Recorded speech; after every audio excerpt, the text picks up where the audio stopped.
Have you heard of the Kings of Bali? That's right, kings, like royalty kings. Okay, let's not use him. He's not a royal anymore. Okay, yes, him. That's the one. Good royals, yeah, that's the one. Now, I never thought of anything royal about a trip to Bali. Though there's plenty of dudes here who think they're the king. Yeah, bro, you're the king, man. You're the king. Yeah! Actually, Danny from Sydney's West was the closest thing to royalty I ever met here. One day at Finn's, he ordered 40 bottles of Moe, shared it with everyone, and then Finn's gave him a massive trophy as a reward. Now, he's the only king I've ever known until recently. So here in Bali, I've come across someone who's doing great things to help feed the poorest in his community.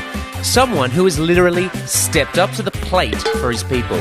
Someone who actually is real royalty.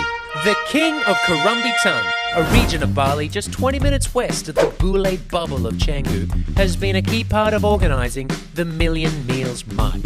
A hike through the hills, the rivers and the beaches of Bali, all in the name of charity. When asked if he could support the 30-kilometre hike, he agreed to host the event at his palace, organise the hiking route, and he even put on a royal feast and fanfare to show his appreciation for the fundraisers.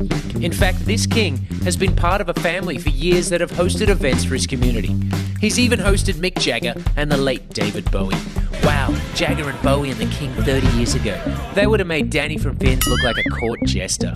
So when we were asked to be part of his royal show and help raise money for his community in need, it was a great honour to be involved. It's really good to have this initiative for Bali people to give out the food.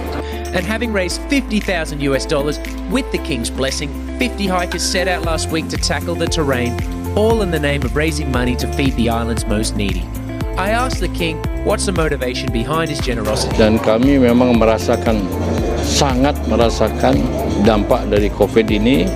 So after 30 kilometres of what seemed like forever, we had a grand vision of returning to the palace like a weary Jon Snow with his sister, Queen, pre-final season of course, and be regally welcomed with fanfare and chanting, and they lifted me up and... yeah, nah, that didn't happen. In fact, we'd walked so slow, I'll blame that on Ariska, that the king had already gone back to his palace by the time we arrived at the finish line. But despite missing out on the king's high five, we decided to celebrate like kings and queens anyway.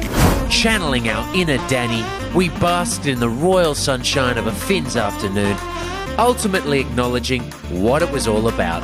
A chance to raise money to those who don't have it, with a hope to getting this island back on its feet. Then hopefully we all get back to Bali in 2021.